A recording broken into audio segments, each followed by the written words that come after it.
No drama, no question for Mashrafe. Virtual press কনফারেন্সটা শেষ করেছেন রাসেল ডমিঙ্গো ঠিক এমন কথাই বলে, তবে নাটকের অনেক কিছু বাকি আছে, আর সেগুলো নিয়ে সাজানো হয়েছে আজকের 5 for 15 presented by BBS cables. আপনাদের সাথে আমি আছি দেব চৌধুরী। উইন্ডিজের বিপক্ষে বাংলাদেশের ওয়ানডে জার্সিতে বাংলাদেশের নাম ছিল না, দর্শকদের কথায় নাম বসে গেছে। আবার প্রশ্ন উঠেছে, বাংলাদেশ লেখা সেটা কি স্পন্সরের নামের চেয়ে ছোট হয়ে গেল? আসলে মাপ মেনে কি করা হয়েছে? নিয়ম কি বলে? যিনি ডিজাইন করেছেন তার ভাবনা কি ছিল? এর সব কিছু আপনাদের জন্য জানার চেষ্টা করেছে অলরাউন্ডার।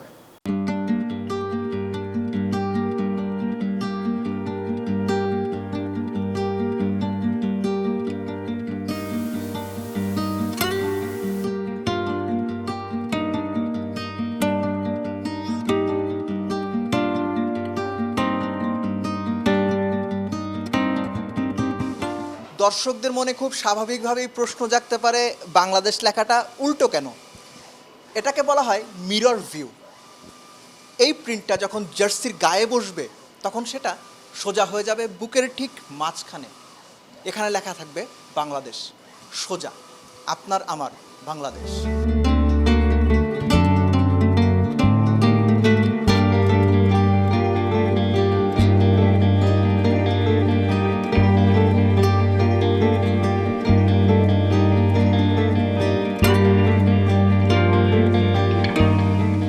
বাংলাদেশ লেখাটা আপনারা উল্টো দেখেছিলেন, কাপড়ে হিট ট্রান্সফারের পরে এখন বাংলাদেশ সোজা হয়ে গেছে।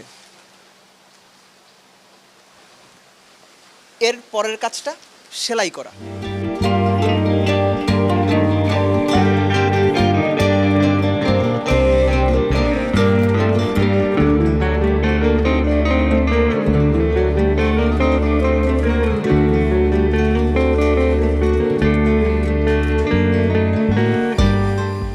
আমরা তো ইন জেনারেল পিপল আসলে কাপড় বুঝি না, জি, কিন্তু এটাতে একটু ডিফারেন্ট বোধহয় মনে হচ্ছে, আসলে কি তাই? আসলে এটা আমরা এবার জ্যাকেট ফ্যাব্রিক ইউজ করেছি, যার ফলে যেটা আপনারা দেখতে পাচ্ছেন যে প্রিন্টটা ইজ ভেরি ক্লিন, সলিড কালারের হচ্ছে, কিন্তু ফ্যাব্রিকের জন্য একটা টেক্সচার আসছে। তো এবার যেটা হচ্ছে আমরা এই ফ্যাব্রিকটা করেছি, এটা ভেরি কমফোর্টেবল, ফ্যাব্রিকটাতে উইকিং করা আছে এবং টেক্সচারের জন্য একটা ডিজাইন ক্রিয়েট করা হয়েছে এখানে। জ্যাকেট ফেব্রিকের কথা বলছিলেন, এই মুহূর্তে ওয়ার্ল্ড ক্রিকেটে কারা কারা জ্যাকেট ফেব্রিকের ড্রেস ইউজ করেন? আমার জানা মতো ইন্ডিয়ান টিম করেন, আর কেউ করে বলে আমি জানি না। ফুটবলে ইউরোপিয়ান সব ক্লাব ফুটবলগুলি যতগুলি ক্লাব আছে প্রত্যেকেই জ্যাকেট ফ্যাব্রিক ইউজ করে। আরেকটা ব্যাপার, এই জার্সিটাতে আপনার বাংলাদেশ যে লেখাটা এবং স্পন্সরের যে লেখাটা, এটার সাইজ নিয়ে অনেকের অনেক মন্তব্য আছে। আসলে ইন্টারন্যাশনাল স্ট্যান্ডার্ডটা কি, আর আপনারা আসলে সাইজের ব্যাপারে কোন স্ট্যান্ডার্ডটা ফলো করেছেন? আসলে এখানে যেটা হয়, চেস্টে হচ্ছে 32 স্কোয়ার ইঞ্চ। স্কোয়ার ইঞ্চ যেটা হচ্ছে, ব্যাপারটা হচ্ছে যে দৈর্ঘ্য ইন্টু প্রস্থ। তো আপনি একটা জিনিস খেয়াল করে দেখবেন, এখানে বেক্সিমকো লেখাটা যেভাবে আছে, এটার বেক্সিমকো লেন্থটা একটু শর্ট। জি শিওর, বেক্সিমকো লেন্থটা শর্ট। এখানে যদি আপনার 8 থাকে, আমরা যদি এখানে লেন্থ 8 দেখি, এখানে আছে 3 point something, it's all around 30 below 32 square ইঞ্চি। কিন্তু আপনারা দেখবেন বাংলাদেশ লেখার লেন্থটা বেশি, অক্ষরের কারণে লেন্থটা বেশি। এটা কিন্তু 32 স্কোয়ার ইঞ্চি আছে। এটা কি ইন্টারন্যাশনাল একদম রুলস? এটা রুলস হচ্ছে আপনি সর্বোচ্চ সর্বোচ্চ সর্বোচ্চ 32 স্কোয়ার ইঞ্চি ইউজ করতে পারবেন। কিন্তু আমরা যেটা করি সেটা হচ্ছে, অনেক সময় সৌন্দর্যের জন্য হোক, ডিজাইনের জন্য হোক, এটা 31 স্কোয়ার ইঞ্চি হয়। এক্স্যাক্টলি, এটা হচ্ছে আইসিসি সর্বোচ্চ দেওয়া আছে, এর বেশি আপনি যেতে পারবেন না। এটা হচ্ছে সর্বোচ্চ। আমরা চেষ্টা করি সর্বোচ্চটুকু করার জন্য। ইভেন বাংলাদেশটা আমরা সর্বোচ্চটুকু করেছি 32 স্কোয়ার ইঞ্চি, কিন্তু বাংলাদেশের লেখাটা উইথ কম, লেন্থটা অনেক বেশি। আপনার আসলে 32 স্কোয়ার ইঞ্চি আছে। ইন্টারন্যাশনাল রুল যেটা একদম 100% সেটাই ফলো করা হচ্ছে।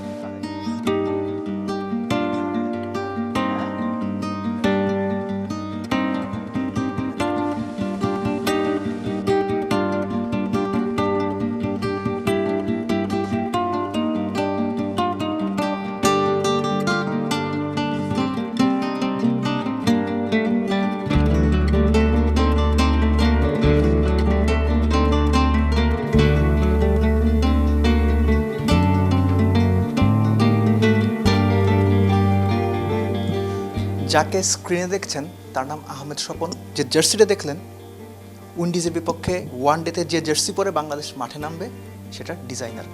আপনার ডিজাইনের থিম নিয়ে চিন্তা করার সময় প্রথমে কোন ভাবনাগুলো মাথায় এসেছিল?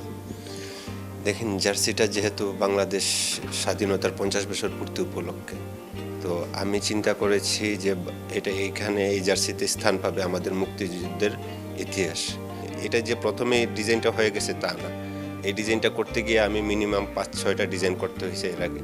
এটাই একদম লাস্ট ডিজাইন এবং এটাই বিসিবি কর্তৃপক্ষ পছন্দ করছে। কালার কম্বিনেশনের ক্ষেত্রে সম্পূর্ণ আপনি যেভাবে চেয়েছিলেন ওরকমই কি আছে নাকি কোথাও কোনো চেঞ্জেস? একদম পারফেক্ট আসছে। এটা এই ছবিতে আমরা যেভাবে দেখতেছি তার চেয়ে বেটার গুণ ভালো লাগবে যখন প্লেয়াররা মাঠে পড়ে খেলবে, তখন আরও ক্যামেরাতে ফুটে উঠবে। এই জার্সিতে সবচাইতে ডিজাইন করার ক্ষেত্রে ডিজাইনিংয়ের দিক থেকে কঠিন পার্টটা কোনটা ছিল? কঠিন পার্টটা ছিল আমার ক্ষেত্রে ওই যে মানচিত্রটা তৈরি করা, মানচিত্রটা মানে একজ্যাক্ট এইভাবে এই একটা প্যাটার্নের মধ্যে নিয়ে আসাটা আমার জন্য কঠিন ছিল। ক্রিকেট টিমের জন্য জার্সি তৈরি করা এটাই কি প্রথম? এবারই প্রথম ট্রাই করেছি বাংলাদেশ ক্রিকেট টিমের জন্য, এবং এই প্রথমবারই আমার জার্সিটা বাংলাদেশ ক্রিকেট বোর্ড পছন্দ করেছে বা সিলেক্ট করেছে। এর জন্য আমি বিসিবি পরিচালকবৃন্দকে ধন্যবাদ জানাই। আপনার সবচেয়ে পছন্দের ক্রিকেটারকে? আমার পছন্দের ক্রিকেটার অনেকেই আছেন, তার মধ্যে আমার তামিম ইকবালকে বেশি ভালো লাগে আর কি, ওনার ওপেনার তামিম ইকবাল। তার পছন্দ, ডিজাইনারের পছন্দ তামিম ইকবাল, কিন্তু রিয়ালিটি হচ্ছে প্রথম যে জার্সিটা তৈরি হয়েছে তামিমের বন্ধু সাকিব আল হাসানের জার্সি, দিস ওয়ান। নাজমুল শান্তর কাছে 3 নম্বর স্পটটা ছেড়ে দিচ্ছেন সাকিব আল হাসান। খুব সম্ভবত ব্যাট করবেন 5 নম্বরে। আমি বলছি না, রাসেল ডমিঙ্গো ভার্চুয়াল প্রেস কনফারেন্সে নিজেই জানিয়েছেন। বেস্ট 11 নিয়ে আর অনেক কথাই বলেছেন। ল্যাপটপে বসে সে সব কিছু শুনেছেন সাইফুল রূপক। গেল অক্টোবরে কোয়ারেন্টিন জটিলতায় শ্রীলঙ্কা সফর ভেস্তে গেছে। সাকিবের অপেক্ষা বেড়েছে। নিষেধাজ্ঞা কাটিয়ে প্রায় 1.5 বছর পর 20 জানুয়ারি আন্তর্জাতিক ক্রিকেটে ফিরছেন সুপার অলরাউন্ডার। বিকেএসপিতে শেষ প্রস্তুতি ম্যাচে ব্যাটে 50। সাকিব ভক্তদের মনে ফিরেছে স্বস্তি। প্রশ্ন এসেই যায়, উইন্ডিজের বিপক্ষে ওয়ানডে সিরিজে কি ব্যাট হাতে ওয়ান ডাউনের দেখা মিলবে বাঁহাতির? 2019 যুক্তরাজ্য বিশ্বকাপে 3-এ নেমেই তো বনেছিলেন তৃতীয় সেরা রান স্কোরার 606 উইলোতে। সাকিবকে নিয়ে কি ভাবছে টিম ম্যানেজমেন্ট?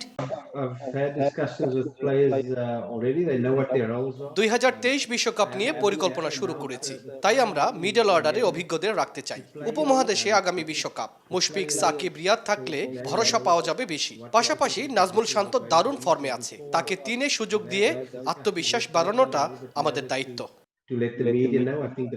সেরা একাদশে 7-8টা জায়গা তো পাকাই, বাকিদের পরখ করতে অনুশীলন আর প্র্যাকটিস ম্যাচে পাখির চোখ রেখেছিলেন রাসেল ডমিঙ্গো। নিজ মাঠে খর্বশক্তির উইন্ডিজ চ্যালেঞ্জ, নিজ শক্তি আর প্রতিপক্ষ নিয়ে হেড কোচের ভাবনাটা কি?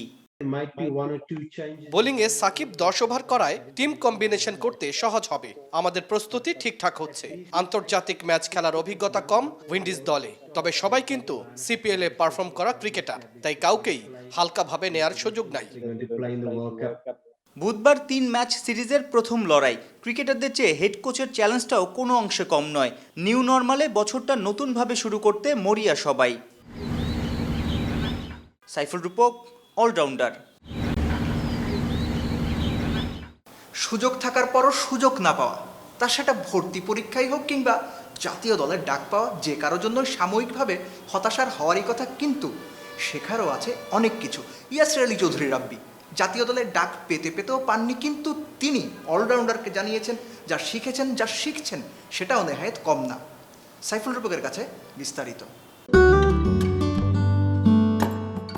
বেশ কটা ফাইনাল হারার দুঃখ কেটেছে। আয়ারল্যান্ডে ট্রাইনেশন জয়, মাশরাফিদের গায়ে চ্যাম্পিয়নের ট্যাগ লেগেছে। 2019-এ আইরিশ মূল্যকে শিরোপা জয় মুশফিক মাশরাফিদের মতো আনক্যাপ ইয়াসির রাব্বিকেও আনন্দে ভাসিয়েছে। তবে জাতীয় দলে খেলার স্বপ্নটা এখনো অধরাই রয়ে গেছে। বঙ্গবন্ধু কাপে লিটন তামিম শান্তদের সাথে পাল্লা দিয়ে ছুটেছেন। রান তোলাদের লিস্টে টপ 5-এ ছিলেন। উইন্ডিজ সিরিজের প্রাথমিক স্কোয়াডে থেকেও এবারও হলো না লক্ষ্যের দেখা। অলরাউন্ডারে জানিয়েছেন মনের অবস্থা।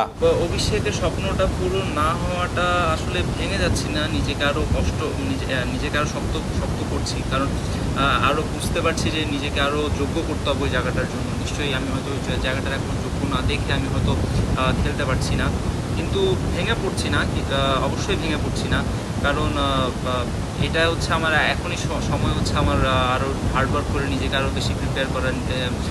এই ন্যাশনাল টিমের যে জায়গাটায় আমি ব্যাটিং করি এবং আমার যে জায়গাটায় আমি ব্যাটিং করি ওই জায়গায় নিজেকে স্টাবলিশ করা।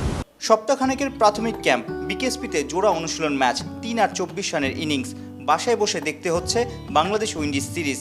ঘাটতি কি খুঁজে পেয়েছেন রাব্বি? কিছু টেকনিক্যাল বিষয়, ছোটো কিছু টেকনিক্যাল বিষয় নিয়ে রাসেল লমিঙ্গোর সাথে আমার কাজ হচ্ছে, এখনও কাজ করি। ওই জিনিসগুলো নিয়ে আমি কাজ করছি।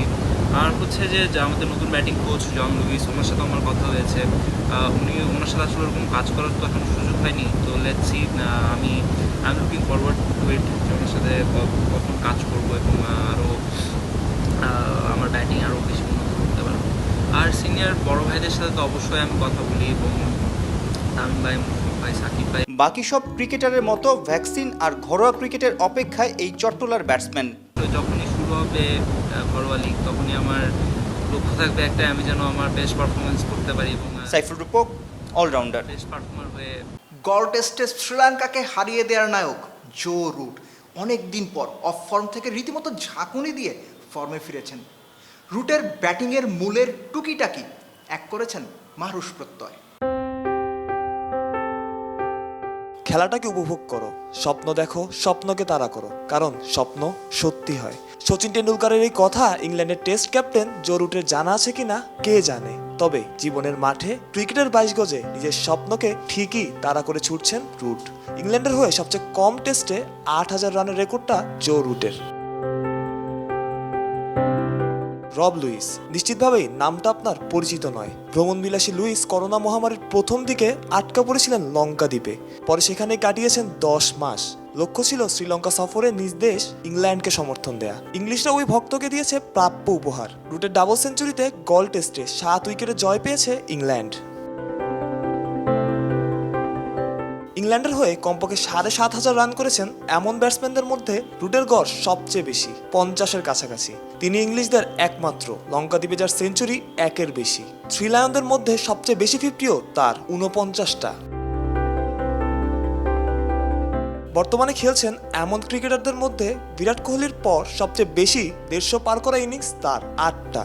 স্মিথ আর উইলিয়ামসনেরও সমান, ভারতের অধিনায়কেরই সবচেয়ে বেশি, 10টা। তবে একটা জায়গায় হয়তো আক্ষেপ করতে পারেন রুট, ইনিংস বড় করতে না পারা। 49 সেঞ্চুরি, অথচ 50 18টা। কেবল 27% ইনিংসেই 50কে সেঞ্চুরি বানিয়েছেন, যেখানে কোহলির কনভার্সন রেট 54%। 23 50 সেঞ্চুরি 27টা। সময় সেরা ব্যাটসম্যানদের মধ্যে জো রুটের থাকা না থাকা নিয়ে আলোচনা হরহামেশেই, যদিও পরিসংখ্যান তারই পক্ষে। টেস্ট ক্যারিয়ারে স্মিথ, কোহলি কিংবা উইলিয়ামসন সবার থেকেই জো রুটের রান বেশি। ইংল্যান্ডের হয়ে তার চেয়ে কম ইনিংসে 8000 রান করেছেন কেবল একজন, কেভিন পিটারসেন। আধুনিক ইংলিশ ক্রিকেট যাদের হাত ধরে সামনে এগিয়ে গিয়েছে, যাচ্ছে, জো রুট তাদের অন্যতম। সাদা পোশাকে তিনিই মধ্যমণি। Mahrush Pratyay, allrounder. Athletic Bilbao Spanish super cup জিতে নিয়েছে বার্সেলোনাকে হারিয়ে, কিন্তু আলোচনায় মেসির লাল কার্ড। রোববার রাতে Liverpool Manchester United match draw হয়েছে গোল-0 ড্র। একই রাতে ম্যানচেস্টার সিটি ম্যাচ জিতে উঠে গিয়েছে ইপিএল পয়েন্ট টেবিলের 2 নম্বরে। রোববারের ঘটনাবহুল রাত এক করেছেন আরিফ হোসেন। লিওনেল মেসির এমন ছবি বলে দিচ্ছে কতটা হতাশ বার্সেলোনা তারকা। 17 বছরের ক্যারিয়ারে যে দাগ লাগেনি তা আজ ঘটে গেল। 753তম ম্যাচে এসে দেখলেন লাল কার্ড। বার্সেলোনার শোকেসে ভর্তি করেছেন অজস্র অর্জনে। সেই শোকেসে এই জার্সিটাও হয়তো তুলে রাখবেন একটু আলাদা করে। বার্সেলোনার ক্যারিয়ারের গোধূলি লগ্নে এমন আচরণে নিশ্চয়ই তিনি অনুতপ্ত। স্প্যানিশ সুপার কোপার ফাইনাল ম্যাচের বয়স তখন অতিরিক্ত সময়ের শেষ মুহূর্ত, শিরোপাও হাতছাড়া। তাই মেজাজ ঠিক রাখতে পারলেন না মেসি। মধ্যমাঠে বিলবাওয়ের ফুটবলার আসিয়ারকে অযথা আঘাত করেন। VAR এর সাহায্য নিয়ে রেফারি পাঠিয়ে দেন মাঠের বাহিরে। মেসির এমন হতাশার দিনে বার্সেলোনা কোচ রোনাল্ড কোমানও হতাশ। দায়িত্ব নেয়ার পর প্রথম শিরোপার খুব কাছে গিয়েও ছোঁয়া হলো না। নির্ধারিত সময়ের 89 মিনিট পর্যন্ত চ্যাম্পিয়নের পথেই ছিল বার্সেলোনা। গ্রিজম্যানের জোড়া গোলে বার্সা এগিয়ে ছিল 2-1 ব্যবধানে। কিন্তু শেষ মিনিটেই সব ওলটপালট। সেই আসিরের গোলেই ম্যাচ গড়ায় অতিরিক্ত সময়ে। 93 মিনিটে ব্যবধান গড়ে দেন ইনাকি। এই গোলই অ্যাথলেটিক বিলবাওকে মাতিয়েছে চ্যাম্পিয়ন উৎসবে। ফুটবলে জমজমাট ছিল ইউরোপ জুড়ে। ক্ল্যাশ অফ রেডস খ্যাত লিভারপুল ম্যান-ইউ ম্যাচ হয়েছে EPL-এ। সুপার সানডেতে সুপার ম্যাচ। দুই হেভিওয়েটের লড়াই অমীমাংসিত থেকেছে শেষমেশ। দুই চিরপ্রতিদ্বন্দ্বীর ক্ল্যাশ শেষে নায়ক দুজন, গোলরক্ষক ডেভিড গিয়া এবং আলিসন। তারা রুখেছেন গোটা 7 নিশ্চিত গোলকে। তাই তো নায়কের খেতাব দিতেই হয় তাদের দুজনকে। এই ড্রয়ে ম্যানিও থাকলো টেবিল টপে, লিভারপুল নেমে গেল তালিকার 4-এ। শিরোপা রেসটা জমিয়ে তুলেছে দুই ম্যানচেস্টার। টেবিলের সেরা দুই জায়গা দখলে দুই নগর প্রতিদ্বন্দ্বীর। ক্রিস্টাল প্যালেসকে 4-0 গোলে হারিয়ে শিরোপা রেসে নাম উঠিয়েছে ম্যানচেস্টার সিটি। 35 পয়েন্ট নিয়ে গার্দিওলার শিষ্যরা আছেন দ্বিতীয় স্থানে। আরিফ হুসাইন, অলরাউন্ডার। আজকের 5 for 15 এতটুকুই। শনি থেকে বৃহস্পতিবার রাত্রি 10টা 15-তে অলরাউন্ডারের ফেসবুক পেজ এবং ইউটিউব চ্যানেলে একযোগে, এবং আপনারাও একযোগেই সাবস্ক্রাইব করুন ইউটিউব চ্যানেল, লাইক দিন অলরাউন্ডারের ফেসবুক পেজে। যারা অনেক পড়তে পছন্দ করেন তারা ভিজিট করুন www.allrounderbd.com। অলরাউন্ডারের সাথে থাকুন, হয়ে উঠুন অলরাউন্ডার।